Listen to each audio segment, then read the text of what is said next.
La Bible chantée. Et j'aimais la fin surtout aussi. Tout est bon dans la parole de Dieu. Mais le but c'est ça. Le but c'est ça de la parole de Dieu.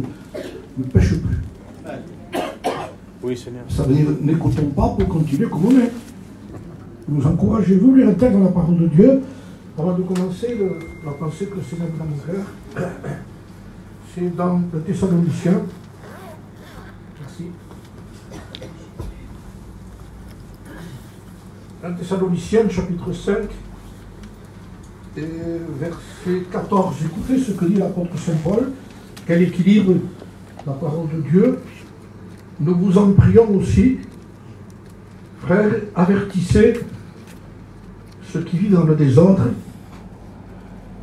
consolez ceux qui sont abattus, supportez les faibles, les yeux de patience. Donc on trouve réellement l'équilibre ici, toujours dans la parole. Hein. Ce que Paul n'a jamais dit,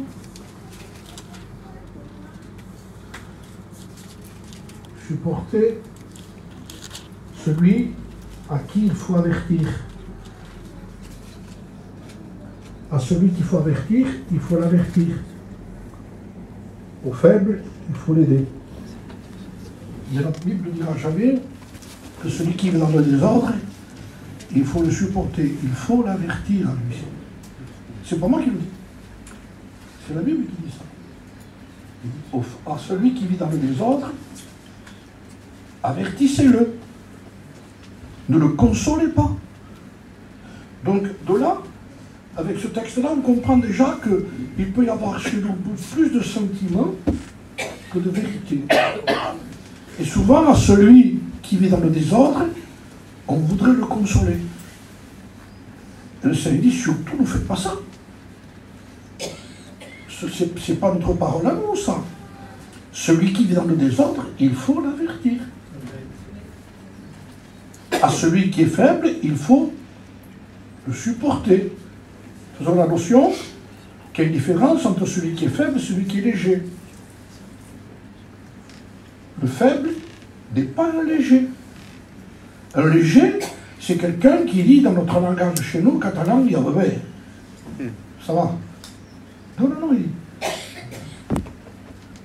Le léger sera pesé à la balance. Mais le faible, non.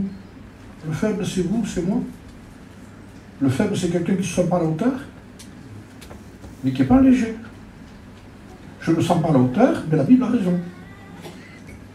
C'est-à-dire qu'on ne porte pas le sens des Écritures par rapport à ce que nous avons envie, non. Nous, on veut la parole de Dieu. Et ce qui va justement nous garder plus que jamais, c'est la parole de Dieu.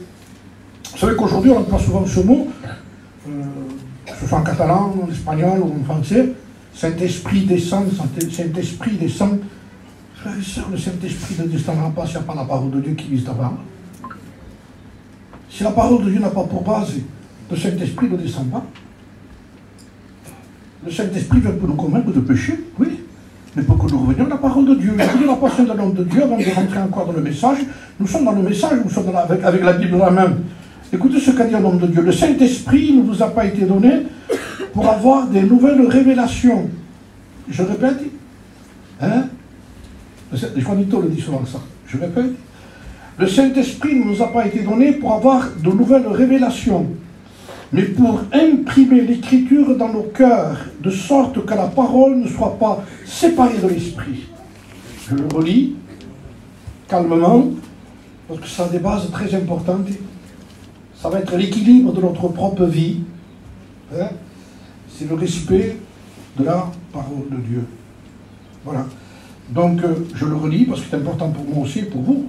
Le Saint-Esprit ne nous a pas été donné pour avoir de nouvelles révélations.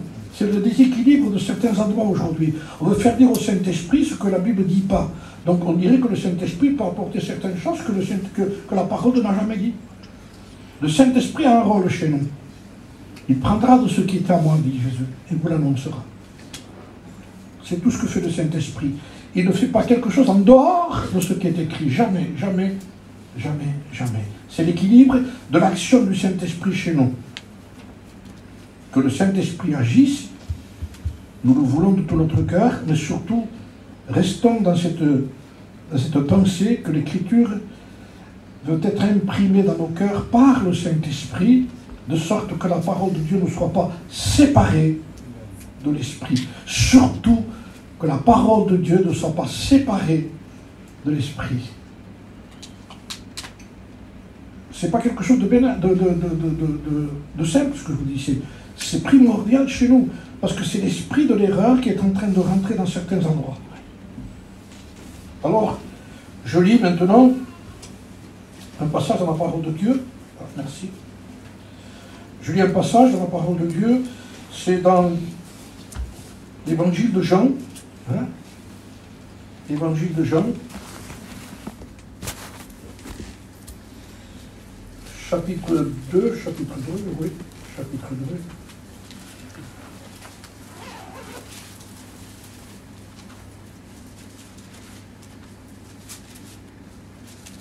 La Pâque des Juifs, et au verset 13. Jean, chapitre 2, et verset 13. La Pâque des Juifs était proche. Jésus monta à Jérusalem, et il trouva dans le temple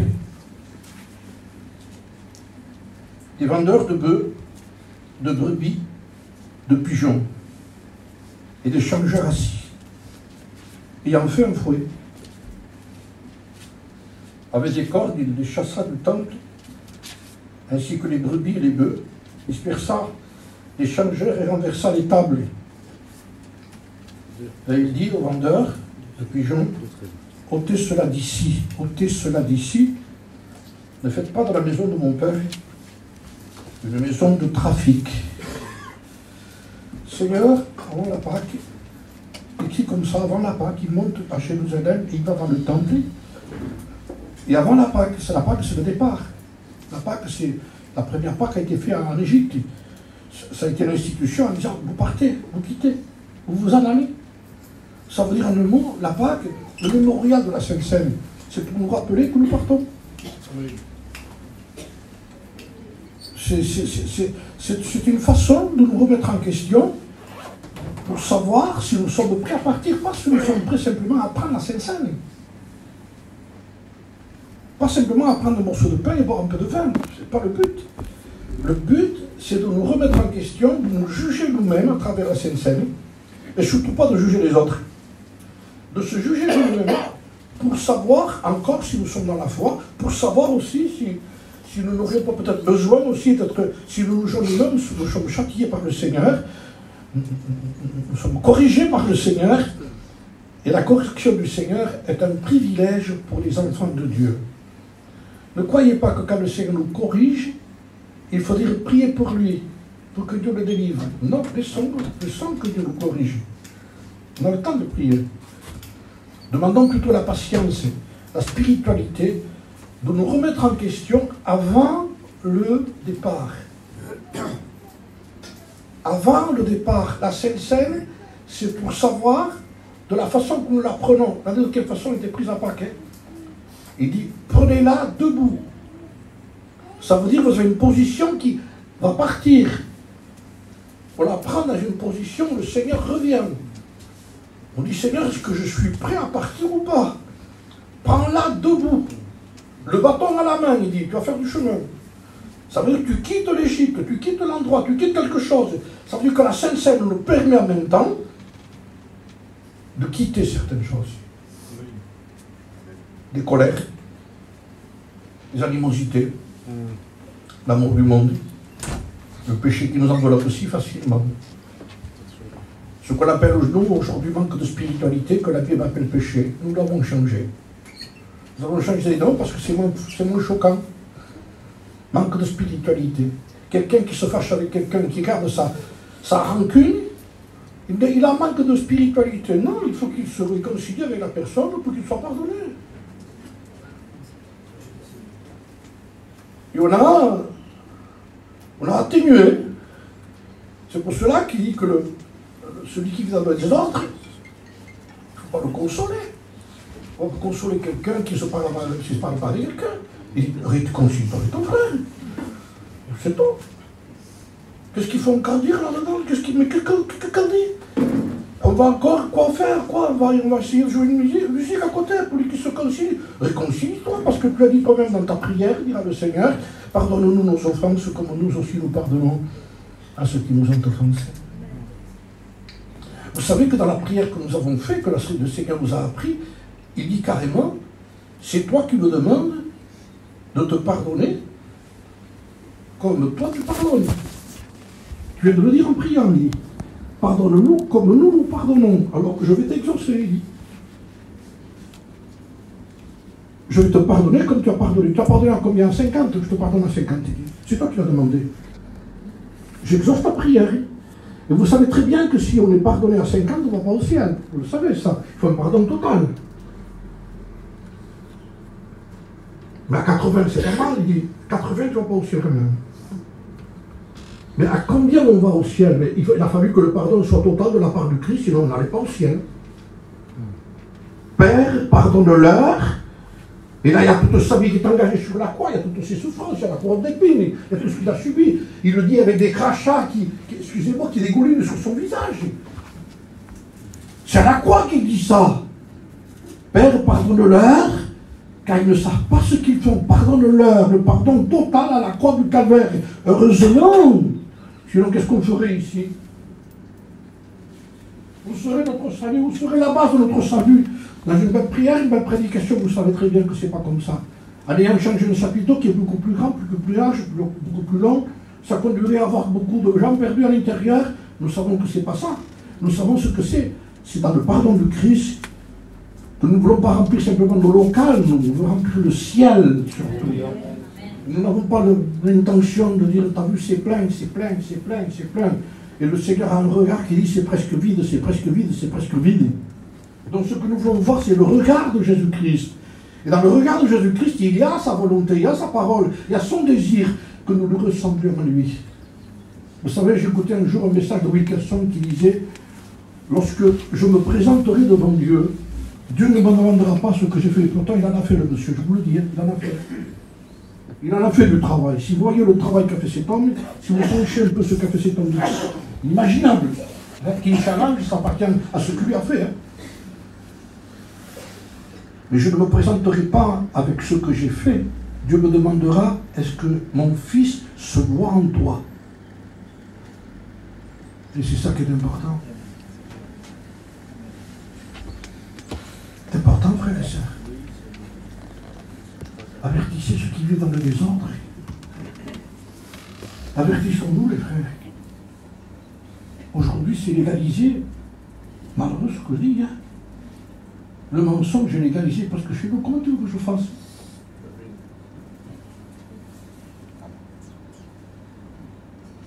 Et nous, comment on fait alors? On continue la pression, on arrête.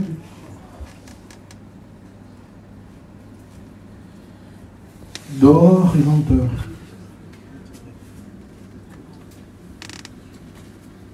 Comment je dis, c'est la Bible que dit. C'est dur, hein? Comment c'est dur? C'est pas une œuvre qui nous appartient, c'est la croix. C'est l'agneau de Dieu qui n'a jamais péché. Lui. Il a pris notre place parce que lui n'a jamais menti, n'a jamais volé, n'a jamais été méchant, jamais rancunier. Ce que nous ne peut pas être, il a été pour nous. Il a été fait justice, sagesse, rédemption et sanctification, dira l'apôtre Saint Paul. Il a été fait pour nous.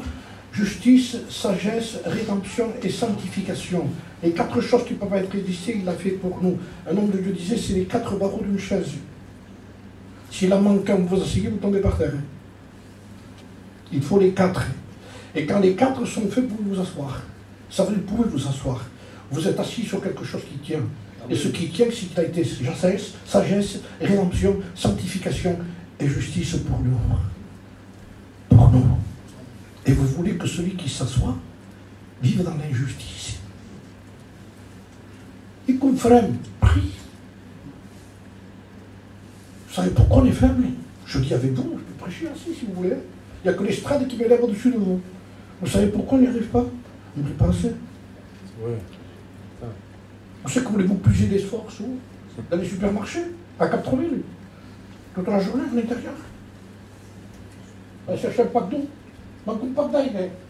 Vous allez là-bas, vous ne savez pas quand vous sortez. Prenez un pack d'eau. Pour aller à l'épicerie, ça te fait, c'est moins cher. tout n'est pas pesant. Il n'y a rien qui est pesant pour ce qui est pour nous.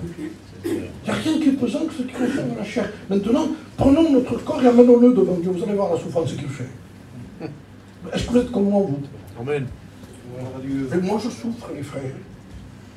Je ne sais pas si vous souffrez, mais moi, je souffre. C'est dur. À part que vous avez de la facilité pour aller prier. Mais moi, non, j'en ai pas. Et comme disait cet homme de Dieu, on ne prie pas parce qu'on a envie, mais parce qu'on a besoin. On a besoin de prier, on a besoin. Si vous vous écoutez, si je m'écoute, mais vous avez vu comment est la chair.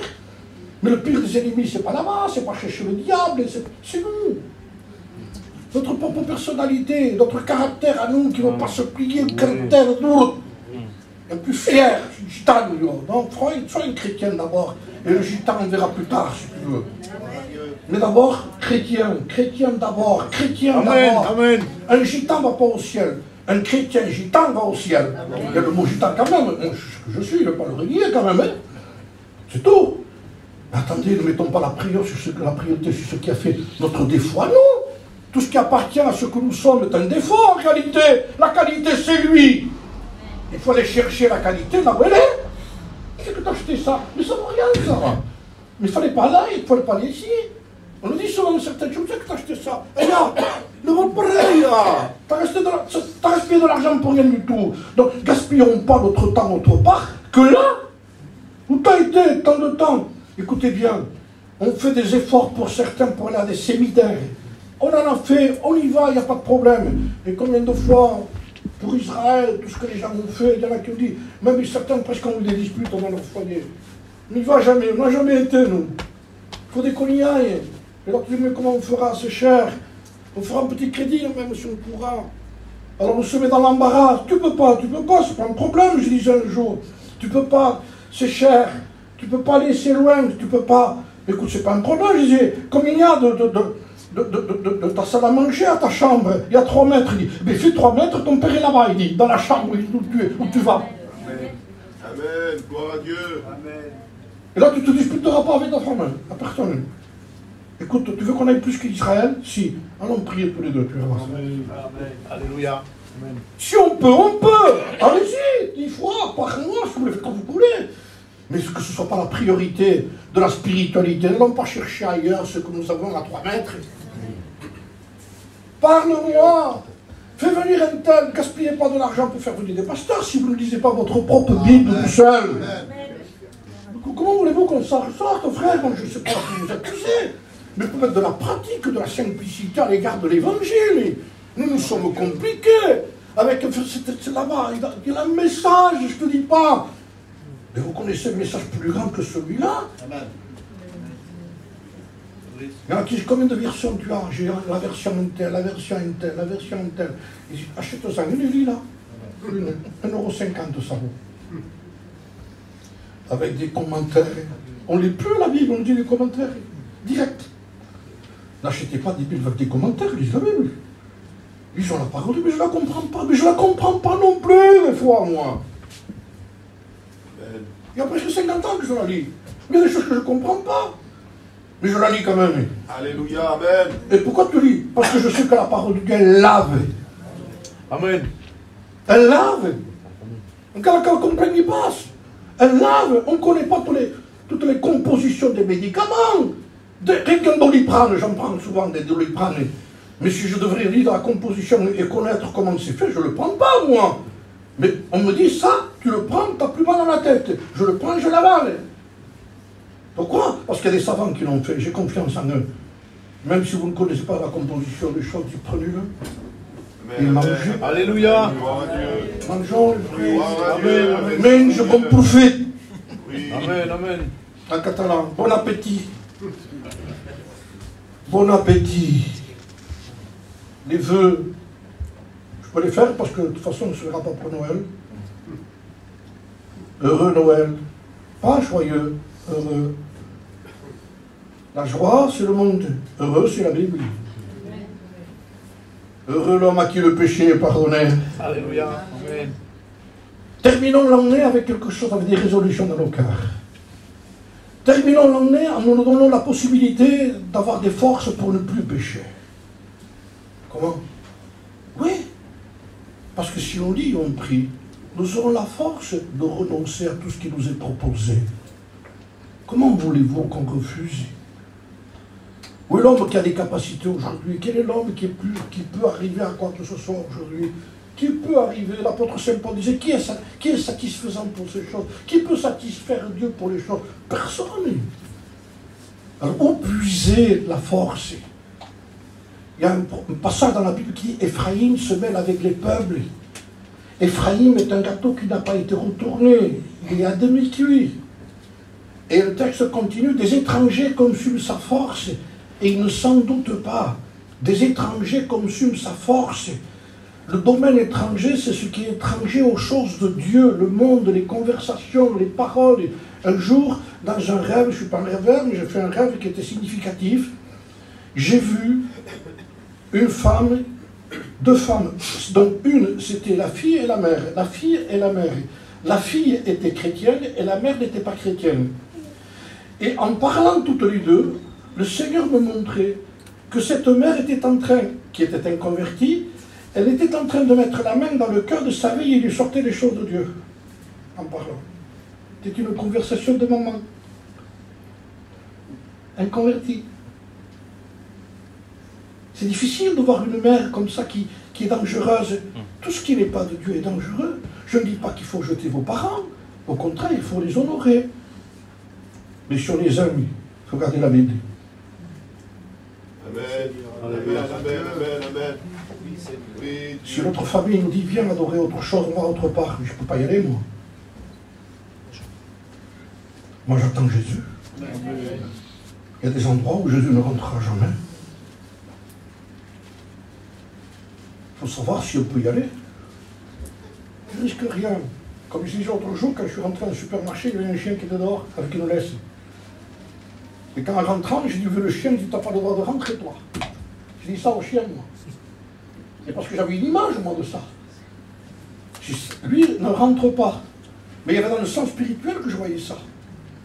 Souvent, on dit à la croix, t'as pas le droit de rentrer, toi. Je porte ma croix parce que tout chrétien qui s'engage avec le Seigneur, il y a venir à lui, il y a venir après lui. Venir à lui, c'est pour les péchés. Je vais à la croix parce que je suis un pécheur. Je demandais pardon à Dieu, il m'a sauvé. Mais après, il me dit, si quelqu'un ne vient pas simplement à moi, mais il vient après moi. Ça veut dire, moi, je me suis engagé, tu t'es engagé, toi aussi. Et tu suis. Mais il dit, pour que tu puisses suivre, il te faut quelque chose aussi. Il te faut une croix. Tu ne peux pas suivre sans croix. Amen. D'accord, on est clair. Et la croix, c'est le plus beau cadeau que Dieu nous ait fait.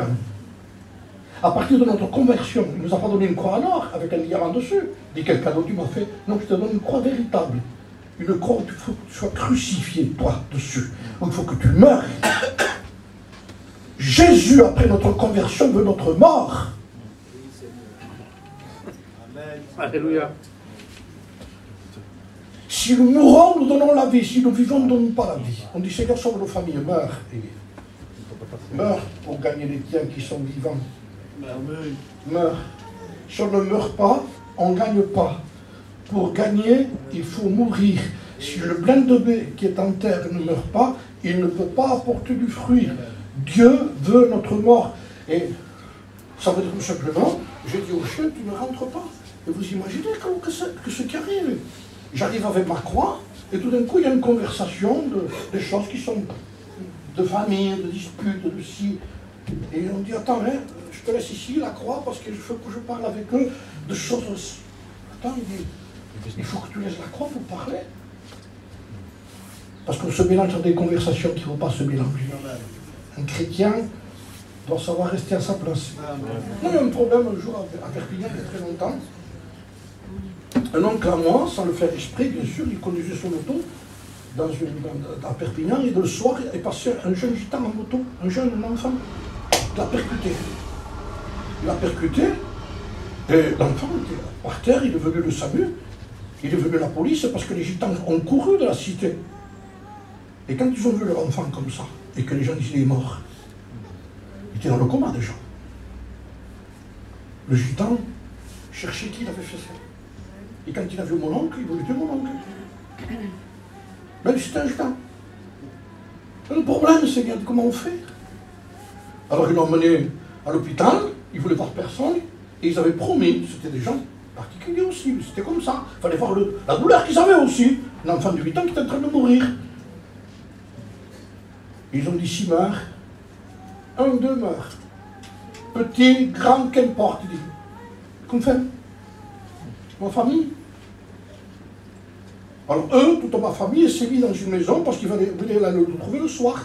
Ils attendent des 6 heures, on va à la maison là-bas. Ils savaient ce qu'il habitait, mon oncle.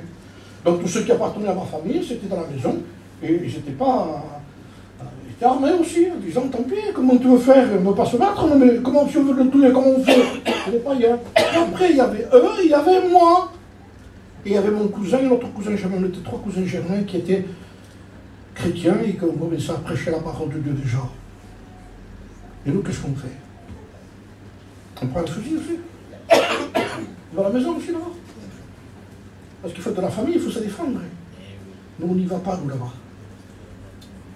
On laisse tomber la famille, là? Pas du tout. On s'est mis dans une chambre à genoux. Ils emploient des armes charnelles, nous on emploie des armes spirituelles.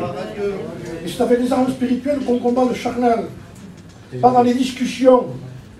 Pas en disant, ah ben, t'as raison de faire comme ça. Qui n'a pas dit ça? Vous n'avez pas écouté certains baptisés qui ont dit même, si ça ne marche pas, mais tu le quittes. Hein. Comment tu veux qu'un foyer se sépare, toi? Prie ancienne. Amen. Je demande à Dieu de nous donner la sagesse pour ne pas faire des bêtises.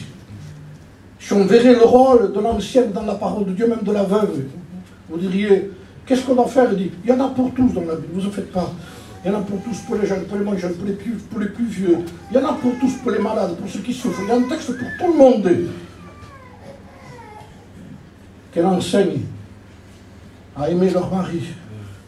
Qu'elle enseigne à être soumise. Que chacun rentre dans son rôle. Amen. Comment voulez-vous qu'on arrange les problèmes chez nous? Comment voulez-vous qu'on prenne la Sainte-Seine n'importe comment? Seigneur, alors on le lève.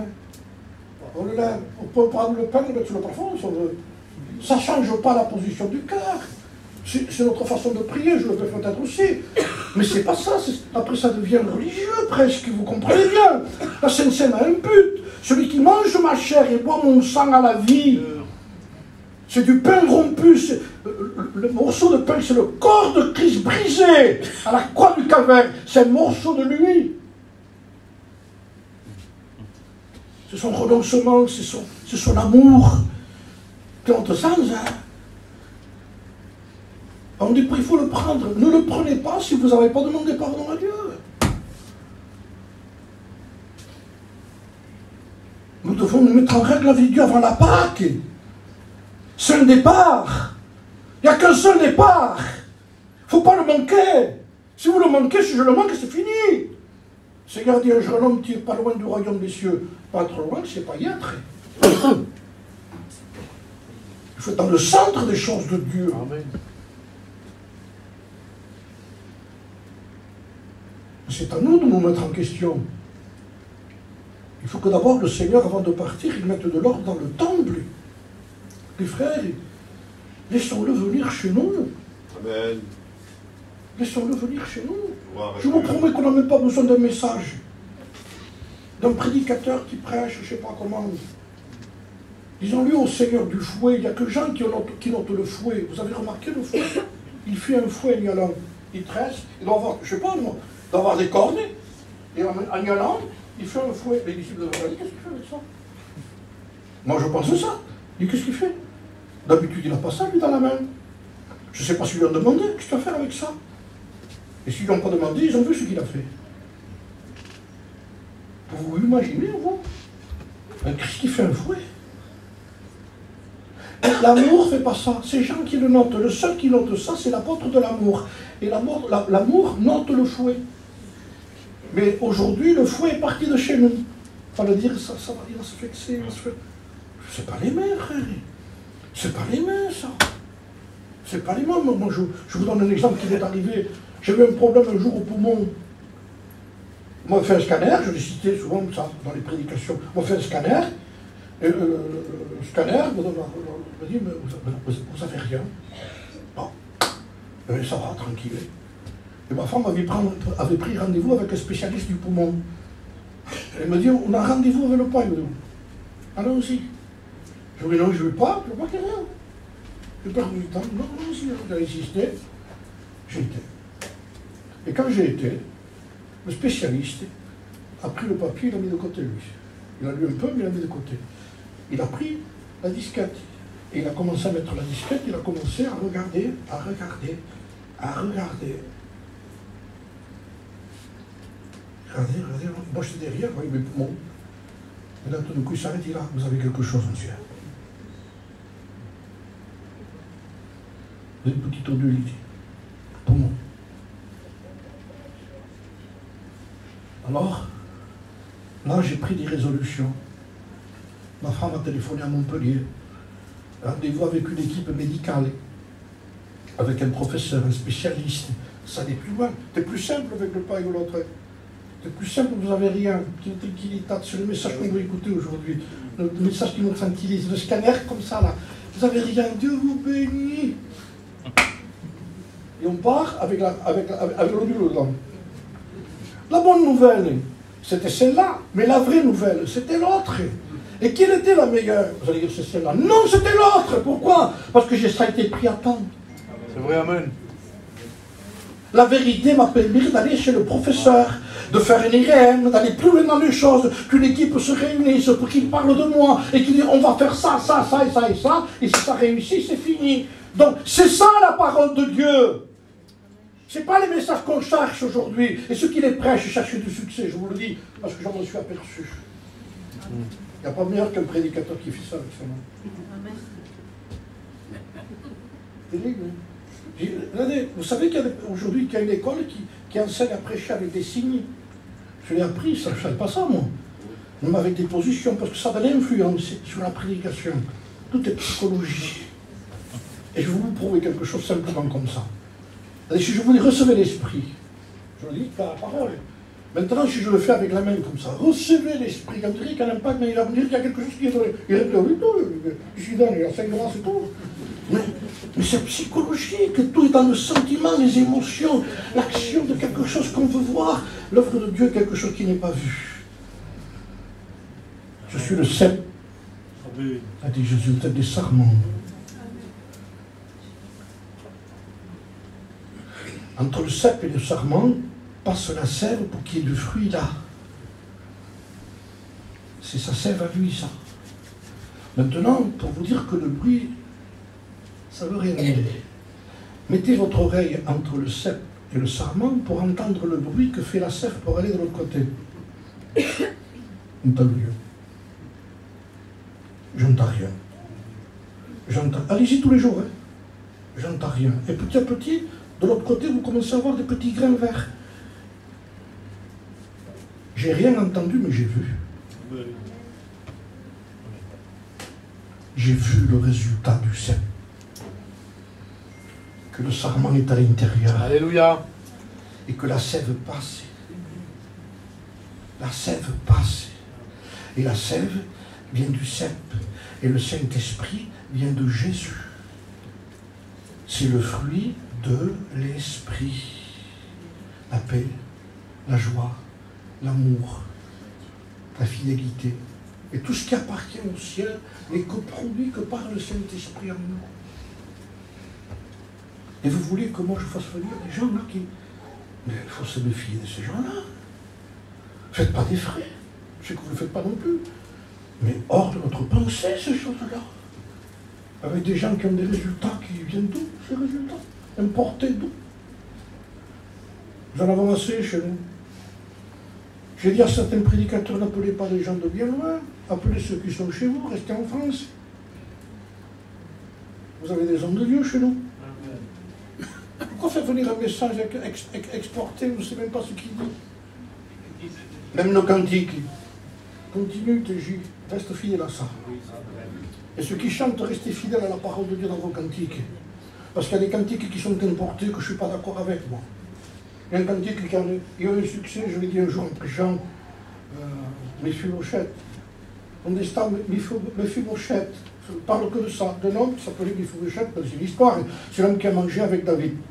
Mais on ne parle que de lui, on ne parle pas que de Jésus, on ne parle que de Mephibosheth. Un jour j'étais assis, et il disait le cantique, on est stable, Mephibosheth, j'ai aussi me tiens, il est.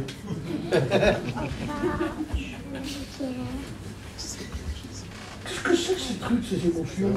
Qu'est-ce que c'est ces choses qu'on cherche? Revenons à chanter la Bible. Revenons. Je veux laisser penser ici avant de quitter cet endroit. Revenez aux Écritures. Restons sur des bases.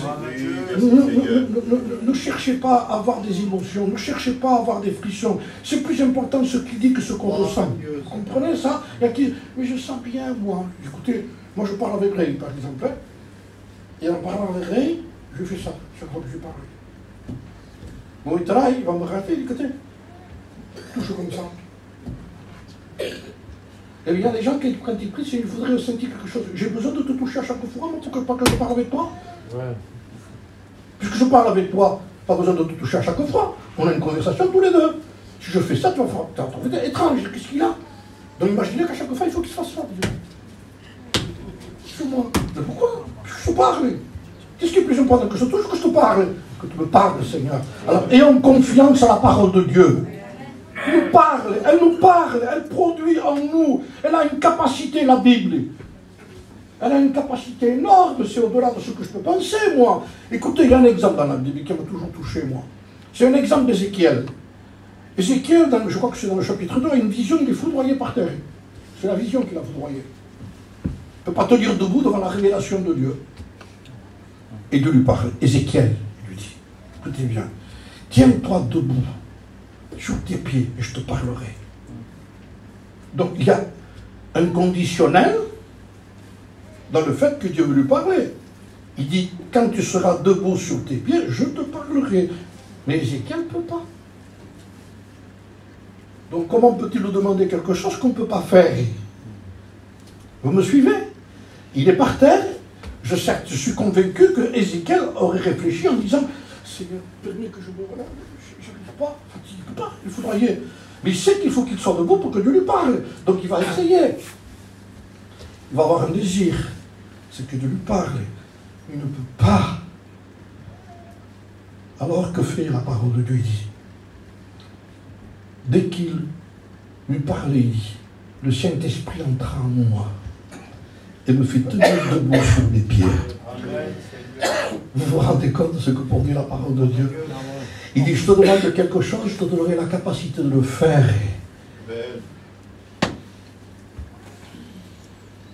Vous voyez ce qu'il y a dans la Bible? Comment voulez-vous qu'on s'en prie, le frère, que le diable, il n'a pas besoin de lire? C'est faux! C'est faux! Heureux celui qui lit! Amen! Oui, Seigneur. Amen. Et on dirait que l'envers n'existe pas. On dirait que bon, si Dieu ne le fait pas, de ouvert, ouais, vous voyez, Dieu le voit. Attendez, l'envers existe. Vous voulez l'envers du texte? Malheureux celui qui ne lit pas. Mais vous comprenez pourquoi on est malheureux? Parce que Dieu nous a dit pour être heureux, c'est ça. Si tu ne fais pas ça, tu ne seras pas heureux. Il y a des conditionnels. Celui qui persévérera jusqu'à la fin sera sauvé. Vous voulez l'envers? Celui qui ne persévérera pas jusqu'à la fin sera perdu. Mais on dirait que non, que ça marche quand même. Sinon, on voulait tout simplement, tu l'as écrit, Paul, mais bon, d'accord, Paul, tu t'aurais pas trompé, peut-être trop, t'as pas été un peu trop loin, peut-être, toi. Vous imaginez? Il donne des conditions que si on ne les fait pas, comme si on pourrait s'en séparer. Je ne suis pas au niveau, vous n'êtes pas au niveau, mais la Bible a raison. Je veux ça, Seigneur. Je veux ça à tout prix, ça va nous pousser à prier, à demander à Dieu, à crier à Dieu de savoir que la Sainte Seine, on la prend debout, on la prend le bâton à la main, la ceinture au rein, les souliers aux pieds. On part. Et avant de partir, avant la Pâque, je bénis Dieu parce que c'est avant la Pâque, le Seigneur est bon parce que ce qu'il a commencé en nous, il veut le rendre parfait pour son jour à lui. Ça m'a soulagé ce texte, croyez-le. Il dit, ne t'en fais pas, je sais que tu ne te sens pas au niveau, mais ce que j'ai commencé en toi, je le rendrai parfait quand je reviendrai. Je vais finir la chose, moi. Je la finis. Il faut que tu saches le commencement des choses qui ira au ciel. Qui ira au ciel. Je t'ai choisi non pas pour que tu sois un chrétien de pacotille sur la terre, un porte-à-tout vent de doctrine, un chrétien qui ne se nourrit même pas de la parole de Dieu. Vous savez que bon, je donne souvent des exemples comme ça. Et c'est ma façon de prêcher. Mais je me comprends plus dans des exemples parfois que moi-même. Alors j'étais un jour dehors, je lisais ma Bible au forêt. les frères sont venus où c'est que j'habite, à Béziers, j'étais assis sur mon banc, je lisais ma Bible. À un moment donné est arrivé un chien à côté de moi, un chien. Et je l'ai fait exprès, bien sûr, vous le comprenez. J'ai parlé au chien. Et j'ai dit au chien, tu lis la Bible? C'est ridicule ce que j'ai dit, mais voilà pourquoi je l'ai dit. Parce qu'après j'ai fait une discussion entre le chien et moi. Il m'a regardé, le chien il est parti. Pas intéressé, il ne comprenait rien à ce que je lui disais. C'était un animal. Or la Bible parle de l'homme animal qui ne comprend pas les choses de Dieu. Alors là, ça devient un problème, si on ne comprend pas les choses de Dieu, il faut se convertir alors. Alors je lui dis, tu lis pas. Si j'aurais donné des croquettes, il se serait arrêté, il m'aurait mangé, après il partait. Pourquoi? Parce que lui ne vit que de pain. Ah non, changeons le nom, il ne vit que de croquettes, lui, c'est tout. Mais il ne lit pas de Bible, il n'a pas d'esprit, il ne va pas au ciel, lui, il n'est pas sauvé, le chien. Il meurt, il va dans la poussière, c'est tout, il n'a pas rien. Mais nous, il dit, c'est pas pareil. Le chien, après, je l'ai fait parler. Il m'a dit, Xavier, moi, je ne vais pas au ciel, mais toi, tu vis pas de pain seulement, toi, non? T'as pas autre chose à manger, toi? Sinon, t'es comme moi, alors. Tu fais que ça. T'as une Bible, toi? Oui. Dis-la, alors. Parce que l'homme ne vit pas de pain seulement, mais de toute parole qui sort de la bouche de Dieu. On va se laisser leurrer, berner par le diable, parce que le texte que je vous cite ici a été cité dans le désert. Et n'oubliez pas que ça a été dans un moment intense entre le Christ et Satan lui-même. Parce qu'il y a un caillou et Jésus a faim, il y a un roc ici et Jésus a faim.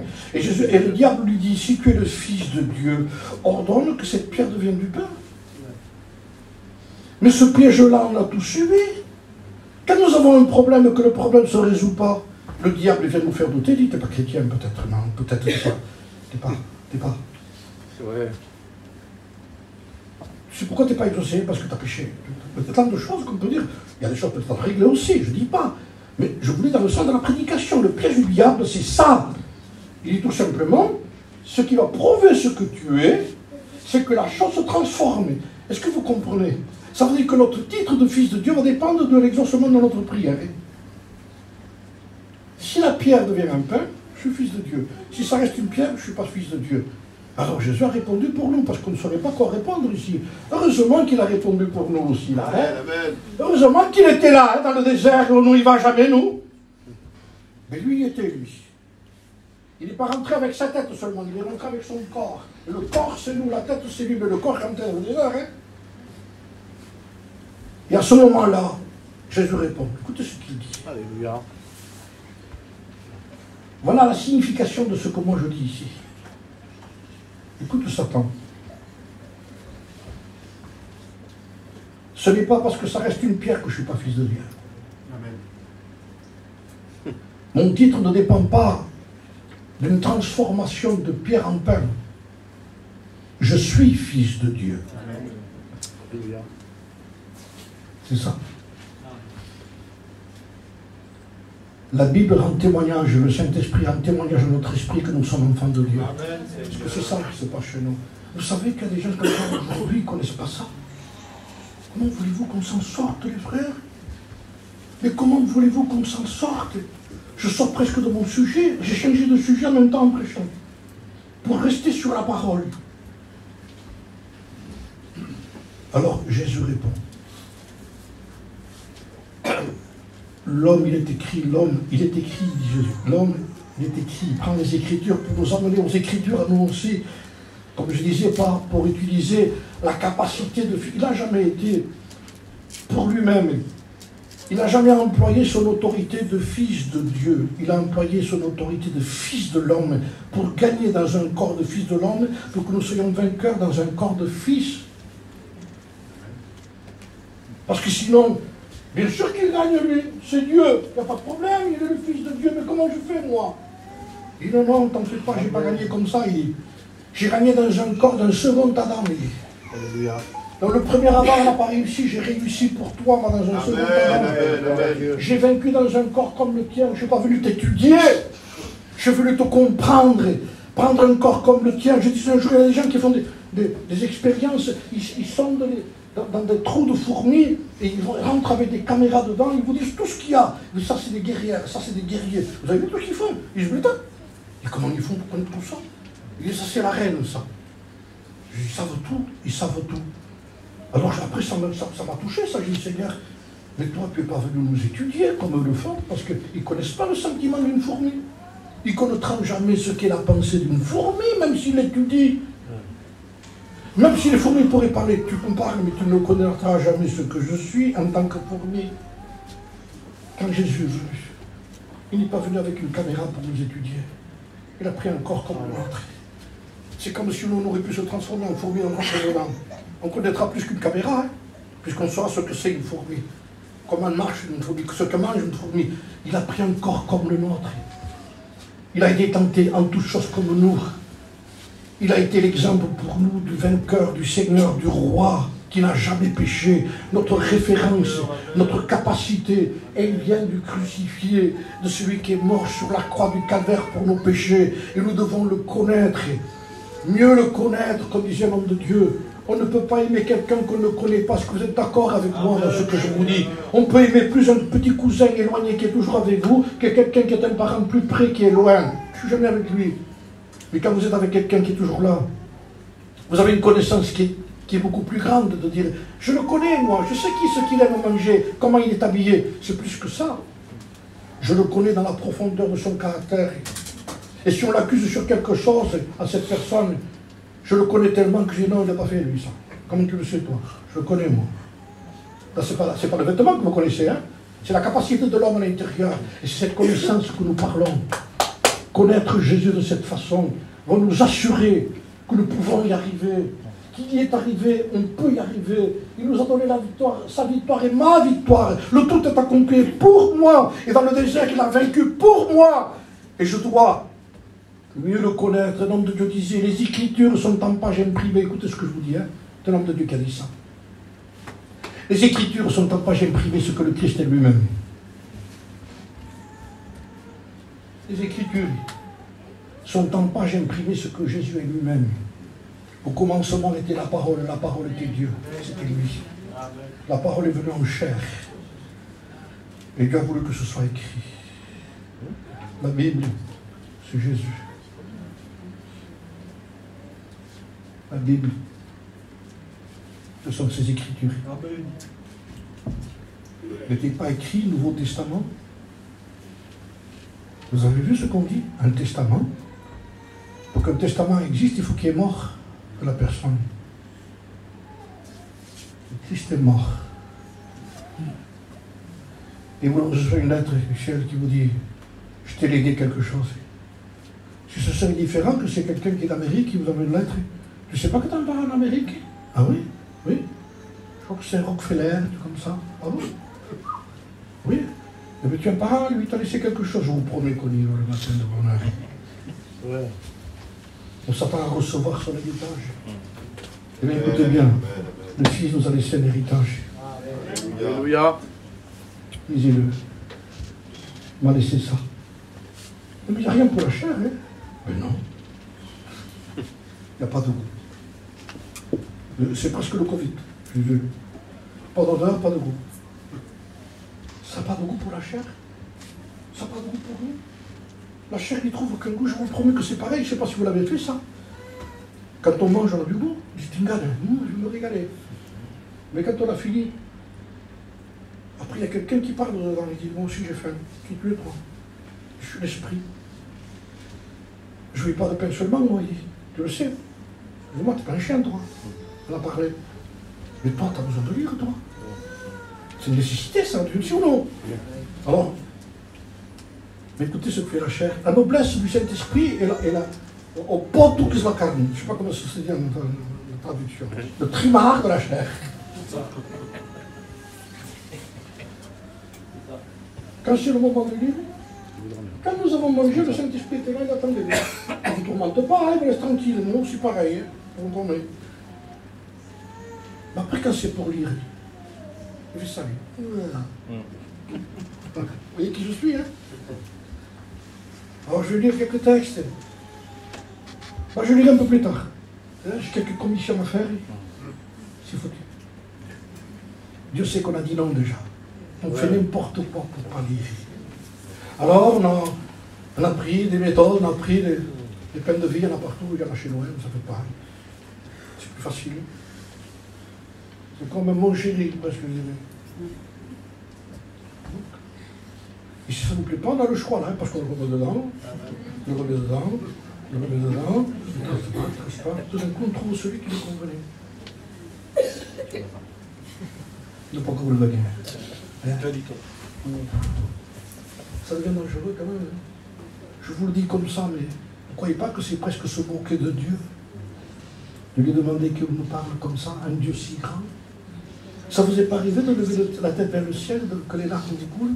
Ça m'est arrivé. Seigneur, comment c'est possible que tu me parles à moi? Je suis une poussière, et le Dieu créateur, vous comprenez qu'il tient tout entre ses mains. Je ne vous rappelle pas ce qu'est Dieu, vous le savez, vous êtes converti à cause de ça quand même. Est-ce que vous savez que ce Dieu, il change les temps et les circonstances, il établit, il renverse des rois? Vous savez, tous ces hommes puissants qui disent non, moi je n'irai pas, moi je ne le ferai pas. Ce qui se passe ici, que ce qui passe là-bas. Comment ça va se passer? Je contrôle. Je le sors. Je le mets. Je le pousse. Il est Dieu. Il est notre Dieu. Il connaît le lendemain, il dit, ne vous faites pas de soucis pour demain, il y est déjà, lui. Demain, il y est déjà. Nous, on n'y est pas, mais lui, il y est. Moi, j'y suis déjà. Ne te fais pas de soucis, j'y suis déjà. Quand? À demain. Il dit, mais c'est pas possible, moi, je suis pas. Mais moi, j'y suis. Donc, ne te fais pas de soucis, je suis dans tes lendemains déjà. Ça veut dire que Dieu veut que nous prenions attention à ce qu'il nous dit et que nous servions de ce livre comme étant le vrai livre. La parole de Dieu. La Bible. Les hommes qui l'ont chéri. Des hommes qui l'ont marqué. Des hommes qui ont pleuré lorsqu'on leur a arraché la Bible. On leur a arraché une part d'eux-mêmes. Oh, ça nous dérange plus beaucoup, nous, qu'on nous arrache la Bible. Oui, quand on voit un enfant chez nous qui prend la Bible dessus une part, il ne faut pas le faire ça. Tout le monde fait ça. Il ne faut pas faire ça avec la Bible, t'entends? Écoutez le raisonnement de l'enfant. Et pourquoi il est fâché comme ça? Il l'a dit jamais. Pourquoi nous? J'ai rien fait de mal. Si c'était quelque chose qu'il aurait constamment dans la main, je comprendrais. Mais il est dans le placard, là. Il y a des toiles d'araignée dessus. Il m'a tout le tout. Parce qu'il a déchiré une page. Tu te rends compte ce que t'as fait? Et il pourrait le répondre combien de fois de texte t'as déchiré, toi? Je t'ai vu. Quand tu me disais des mots bizarres, quand tu t'es fâché. Alors que la Bible dit n'héritez pas vos enfants. Oui, la Bible l'aurait chez nous, alors qu'on l'impose d'une façon religieuse autour de nous. Frère, j'ai besoin, comme vous, de revenir aux choses de Dieu. J'ai besoin d'honorer ce livre. Je ne prends pas ce livre et dire, Seigneur, il n'a rien de magique, le livre, comme ça, là, il ne fait rien du tout. Mais quand ce livre parle et sort, quand la parole de Dieu revient révélation, le même texte que vous avez lu, que tout d'un coup vous comprenez comme jamais vous l'avez compris. Seigneur, je n'avais pas compris ça. Que c'est beau ce que tu as dit, mais il vient de te le dire 50 fois. L'autre fois, j'ai été marqué par un texte que vous connaissez. Très simple. Dans la simplicité à ce que Christ est. Jésus a dit un jour qui est le plus grand, celui qui est à table ou celui qui sert. Donc on comprend vite fait que celui qui est le plus grand, celui qui est à table. Parce qu'il dit au monsieur qui va le servir, monsieur, maintenant ça, s'il vous plaît. Il vient d'arriver, hein. Il vient de partir. Amenez-moi la garçon. Vous ne pouvez pas commander les deux. Mais non, c'est nous les patrons. On est les plus grands, ça. Le plus grand, celui qui est à table. Alors Jésus a dit, moi je suis venu comme celui qui sert. Ça m'a bouleversé. Alors où je vais chercher, moi, l'autorité?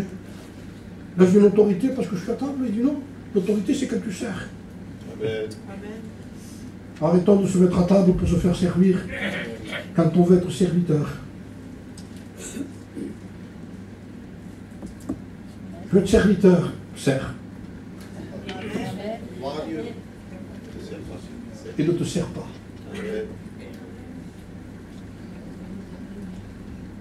Ceux qui ont notre attention, c'est que quand ils veulent servir, ici, avec ça. Et l'homme de Dieu a maudit le micro un jour. Je n'ai pas l'autre jour, le micro, ça nous a servi. Mais il y en a qui ont dit, maudit soit le micro qui a pris tellement de place chez nous, je le veux, je le veux. Ouais. C'est moi la place. On dirait qu'on est utile. Si on n'a pas ça, t'es plus utile en bas qu'en haut. Amen. De toute façon, le vertige vient quand vous regardez. Du haut en bas.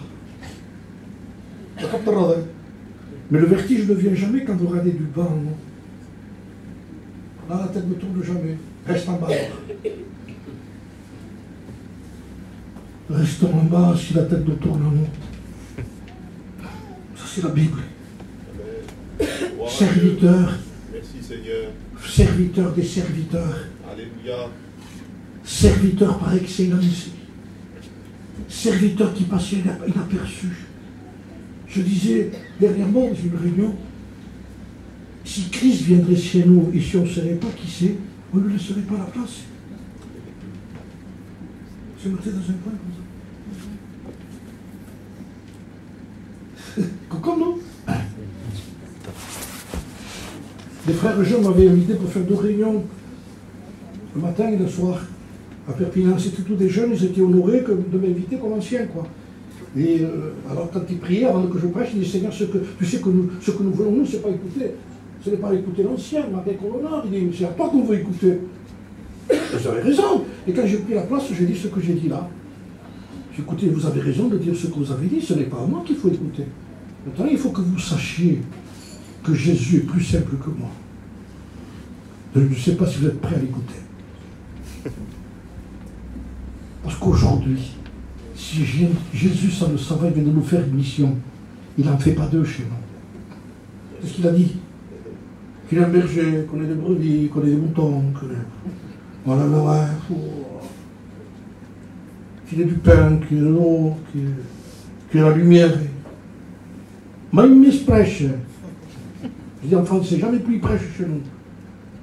On le fait parce que c'est Jésus, mais en réalité, son message ne convient pas trop simple. C'est pour ça qu'on a pris des messages qui ont été au-delà de lui. Et qui nous ont monté à nous à une hauteur, je ne vous dis pas, comme je disais, on prêche sur les étoiles, dont on ne redescend plus après. On s'est perdu. Oui, monsieur. Trop.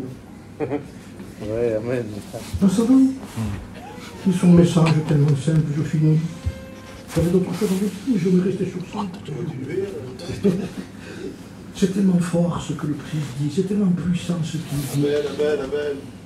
Qu'il a voulu au-dessus de tout et par-dessus tout, que nous soyons non pas simplement des gens qui parlent, mais des gens qui vivent. Gloire à Dieu. C'est beaucoup plus grand ce qu'on vit que ce qu'on dit. Je dis souvent, quand je fais chanter une chorale, je bénis Dieu parce que partout on fait chanter des chorales. Je l'ai vu souvent dans mes missions, ça. Je fais chanter l'accord des femmes, l'accord des frères. Je veux dire que les sœurs, le cantique que vous chantez avec vous n'est pas une preuve que vous êtes unis.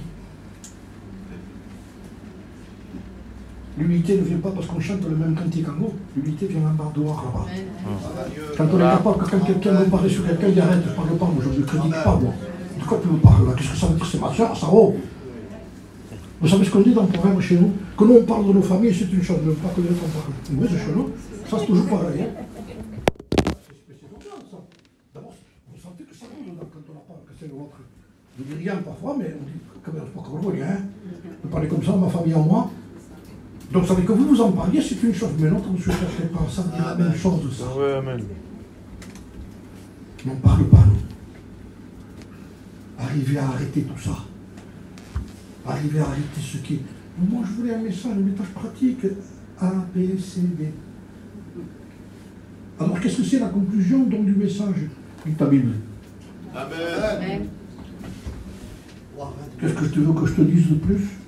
Ou alors, il faudra chercher un système. Et de là revient la première réunion de Simon le magicien. Il faudra faire de la magie. Vous les gars, changer une citrouille en carrosse. C'est du Walt Disney. Change. C'est pour ça que j'en préfère un appel que de renoncer, de se faire crucifier. C'est un appel. Vous comprenez? Alors qui veut se lever parce qu'il a mauvais caractère? J'arrive.